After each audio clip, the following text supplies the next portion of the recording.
जितने भी करोड़ों की आबादी है वो एक शख्स के रहमो करम पर होती है। तो इसी तरह बाकी जो वसाइल हैं वो भी पाकिस्तान में 1000 खानदान है या 2000 खानदान लगा लें या मैक्सिमम 5000 खानदान लगा लें, जो मुल्क के 60-70% रिसोर्सेज पे जो है ना वो एंजॉय कर रहे हैं, और पीछे जो इतनी बड़ी आबादी है उन तक जो है ना 30-40% रिसोर्सेज पहुंच रहे हैं, और आप कॉमन पर्सन तक तो जमहूरियत के जो असरात हैं वो पहुंच ही नहीं रहे। इसको अब जमहूरियत कह ही नहीं सकते, पाकिस्तान में तो ये सिविल डिक्टेटरशिप है। लेकिन शब्बीर देव साहब, आप ये बताएं कि हमारा जो एक बड़ा वाइब्रेंट मीडिया है उसमें तो हमेशा ये बात होती है कि ये सिस्टम, ये जो पाकिस्तान में निजाम चल रहा है ये डिरेल नहीं होना चाहिए। क्या इस सिस्टम को जमहूरियत कहा जा सकता है? वो तो हमेशा यही बात बड़ा अच्छा क्वेश्चन ये है कि जो पाकिस्तान का जो मीडिया है, माजरत के साथ, ये मीडिया खुद जो है ना इस सिस्टम का बहुत बड़ा पैरासाइट है। इस सिस्टम के बगैर मीडिया का जो है ना वो उनकी दिहाड़ियां लगी हुई हैं, उनकी जो है ना इनकम इस सिस्टम से है। अगर ये सिस्टम करप्ट सिस्टम चेंज कर दिया जाए, यहाँ पे रियल डेमोक्रेसी आ जाए, तो यही मीडिया जो है इसके आधे चैनल बंद हो जाए। इसलिए इस सिस्टम की बहुत सारी जो है ना वो मफादात हैं। एक बात ये भी तो है कि मीडिया ने पाकिस्तानी अवाम तक जिस तरह ये खान साहब आए, इनकी आवाज, या अगर बाकी भी कोई पॉलिटिकल पार्टी के लीडर है उनकी आवाज तो अवाम तक पहुंचाई है, और उनको शऊर दिलाने में एक मीडिया ने एक बड़ा रोल प्ले किया है। जी मानते हैं हम, मीडिया के बहुत सारे जो है ना वो पॉजिटिव पहलू भी हैं कि मीडिया ने जो है ना वो अवाम तक जो है ना वो बहुत सारे लीडर्स की आवाज पहुंचाई है, लीडरशिप को इंट्रोड्यूस भी करवाया है।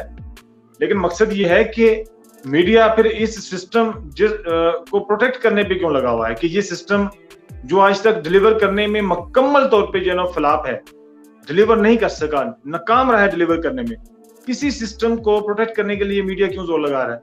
इसलिए कि मीडिया हाउसेस भी जो है ना इस सिस्टम की वजह से चल रहे हैं।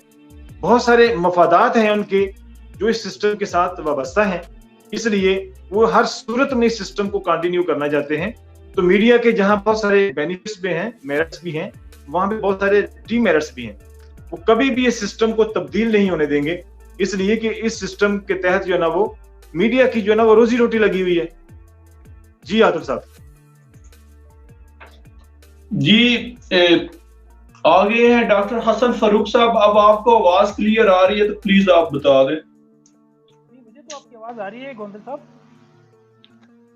जी डॉक्टर साहब, आप ये बताएं, आप भी एक पीएचडी हैं, क्या इस निजाम में आप जैसे लोग जो पीएचडी हैं, जो पढ़े लिखे लोग हैं, क्या इस निजाम में इंटर होकर पार्लियामेंट तक पहुंच सकते हैं? क्या कहेंगे आप इस बारे में?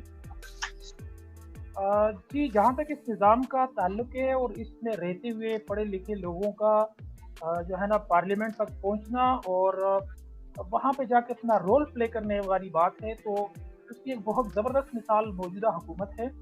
आपने देखा कि इमरान खान साहब बड़ी जो है ना यानी कोशिश कर रहे हैं कि मुल्क का निज़ाम, का जो माशी निज़ाम है उसको तब्दील किया जाए, उसमें बेहतरी लाई जा सके।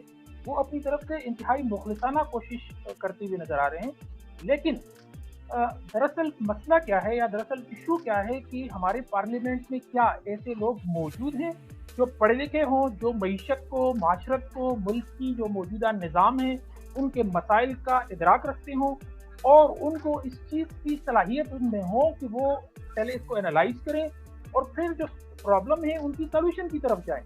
आप देखें कि पिछले जितनी भी हुकूमतें आई हैं, मुशर्रफ साहब की हुकूमत में भी जो है ना हफीज़ शेख साहब जो है वो हमारे वजीर ख़जाना थे, फिर उसके बाद जरदारी साहब के ज़माने में भी वही हफीज़ शेख साहब को अप्रोच करना पड़ा, फिर जो है ना वो अभी मौजूदा हुकूमत में फिर उनको जाना पड़ा और 3 साल के अंदर मौजूदा हुकूमत 3 दफ़ा सिर्फ एक वजीर चेंज कर चुकी है।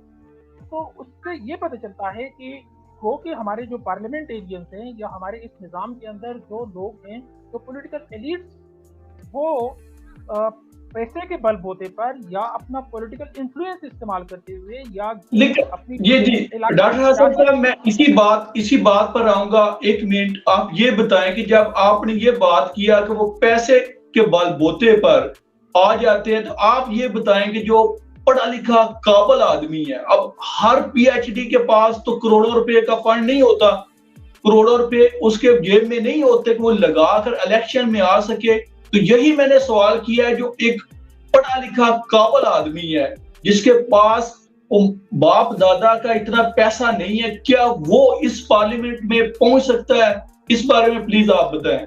और रही बात आपने जो खान साहब की है, तो खान साहब जब इलेक्शन से पहले उन्होंने बात की तो उन्होंने कहा इलेक्टेबल मेरी मजबूरी है। इसका इट्स मीन कि वो अगर पढ़े लिखे लोगों को टिकट देते तो वो आज पार्लियामेंट में ना होते। क्या कहेंगे आप इस बारे में प्लीज?